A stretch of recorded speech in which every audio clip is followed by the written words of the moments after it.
بسم اللہ الرحمن الرحیم۔ السلام علیکم۔ انشاءاللہ ہم آج بھی پروفیسر سید محمد سلیم رحمۃ اللہ علیہ کی کتاب مسلمان مثالی اساتذہ مثالی طلباء کا مطالعہ جاری رکھیں گے، اور الحمدللہ آج اس سلسلے میں ہماری آخری نشست ہے، اور آج کے بعد ہم اس کتاب کا مکمل مطالعہ کر لیں گے۔ اور آج ہم جو ٹاپک پڑھیں گے وہ ہے باب 10واں چیپٹر ہے، طالبات۔ طالبات کی تعلیم۔ لڑکیوں کی تعلیم کی طرف بھی خاطر خواہ توجہ دی جاتی تھی۔ اکثر و بیشتر حالات میں باپ خود ہی اپنی بیٹی کو تعلیم دیتے تھے۔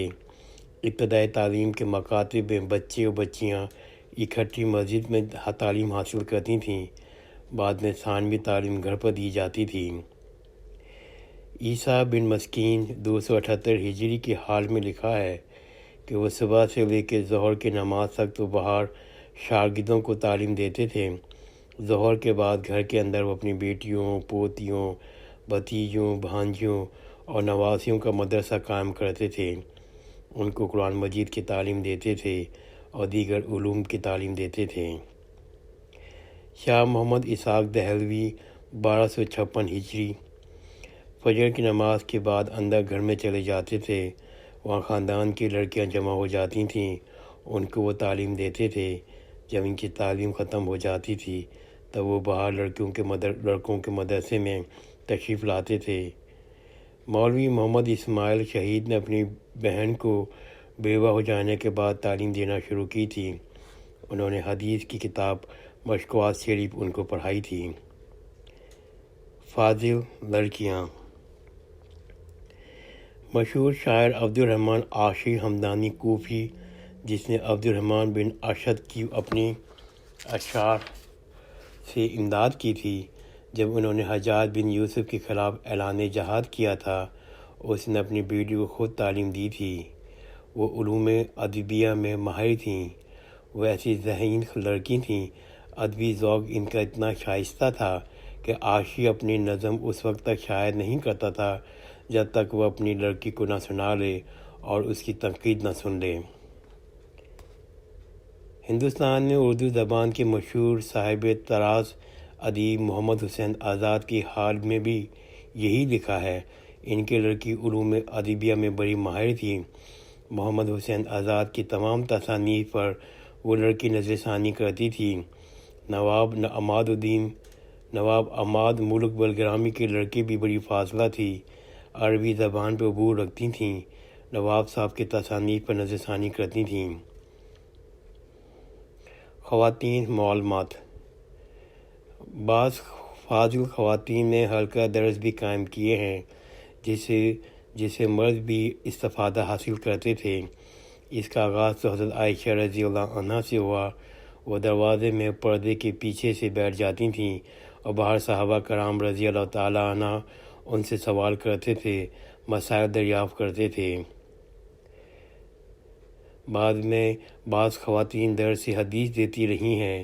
شیخہ شہدہ ملکہ بن فخر النساء جامعہ مسجد بغداد میں نہ صرف علم حدیث بلکہ ادب، خطابت، شاعری پر بھی لیکچر دیتی تھیں، اور ایک حلقہ ان لیکچروں سے مستفید حاصل کرتا تھا۔ حافظ بن عساکر صاحب تاریخ دمشق اور خطیب بغداد صاحب رحمۃ اللہ علیہ تاریخ بغداد کی فہرست اساتذہ میں خواتین معلمات بھی شامل ہیں۔ امام ابن تیمیہ رحمۃ اللہ علیہ کے اساتذہ میں بھی خواتین شامل ہیں، حتیٰ کہ مشہور سیاح ابن بطوطہ نے سند حدیث حضرت عائشہ بن محمد رحمۃ اللہ علیہ اور زینب بن کمال الدین رحمۃ اللہ علیہ سے حاصل کی۔ ہندوستان میں بھی ایسی خواتین گزری ہیں جو عالمہ، شاعرہ اور مصنفہ تھیں۔ مسلمانوں کے علمی نوادرات۔ تعلیم پہ اخراجات۔ یحییٰ بن معین محدث 233 ہجری نے 10,50,000 درہم علم حدیث کی تحصیل اور تلاش سفر میں خرچ کیے۔ کثرت اشعار یاد۔ ابو بکر محمد بن القاسم بن ابناری 371 ہجری کو 3 لاکھ عربی اشعار یاد تھے۔ کثیر اساتذہ سے استفادہ۔ عبدالکریم بن سمان ایسے متعلم ہیں جنہوں نے 7,000 اساتذہ سے احادیث حاصل کی۔ کثرت تصنیف: تقی الدین ابو العباس احمد بن تیمیہ الحرانی ایسے مصنف ہیں جو روزانہ 40 تا 80 کراسے لکھتے تھے۔ ایک کراسہ 8 صفحات پر مشتمل ہوتا ہے۔ اس سے ظاہر ہوتا ہے کہ وہ 320 تا 640 صفحات روزانہ لکھتے تھے۔ ضخیم حجم کتاب: شیخ الرئیس بو علی سنہ کی کتاب القانون 5 لاکھ صفحات پر مشتمل ہے۔ زودخوانی: احمد بن علی خطیب بغدادی 462 ہجری نے ایک مرتبہ بخاری شریف 3 مجلسوں میں 3 گھنٹوں میں ختم کی۔ حافظ ابن حجر عسقلانی نے بھی 30 گھنٹوں میں بخاری شریف ختم کی تھی۔ ایک دن میں 10 عدد اسباق: محی الدین ابو زکریا یحییٰ بن شرف النووی روزانہ اساتذہ سے 10 اسباق پڑھتے تھے۔ کھانا ناغہ کرتے تھے، علی صبح اور عشاء کے بعد کھاتے تھے۔ ایک دن میں 17 اسباق: ابو منصور ابو القاہر بن طاہر بغدادی 429 ہجری طلباء کو روزانہ 17 اسباق پڑھاتے تھے۔ بغیر استاد کے زبان سیکھ لینا: خلیل بن احمد فرہادی 170 ہجری نے 1 ماہ کی مدت میں بغیر استاد کی مدد سے یونانی سیکھی تھی۔ ایک لفظ کی تصحیح پر 60,000 درہم انعام۔ خلیفہ مامون رشید عباسی نے سداد فتح کے ساتھ بولا۔ مشہور لغوی نذر بن شنبیلی وہاں موجود تھے۔ انہوں نے اصلاح کی کہ یہ کسرہ کے ساتھ ہے اور ثبوت میں عربی اشعار پیش کر دیے۔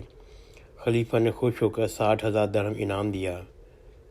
کثرت مطالعہ: امام محمد بن اسد دن رات میں 16 گھنٹے مطالعہ میں صرف کرتے تھے اور اس وقت ان کی عمر 70 سال تھی۔ عظیم عطیہ: ہندوستان کے سلطان محمد تغلق نے ایک مرتبہ سنجر بدخشانی شاعر کو 8 لاکھ روپیہ ہدیہ دیا۔ الحمدللہ ہم نے آج اس کتاب کا مکمل مطالعہ کر لیا ہے۔ اللہ تعالیٰ اس کتاب سے میرے والد صاحب کو صدقہ جاری نصیب فرما اور ان کو دنیا اور آخرت کی کامیابی نصیب فرما۔ جزاک اللہ خیرا۔ خدا حافظ۔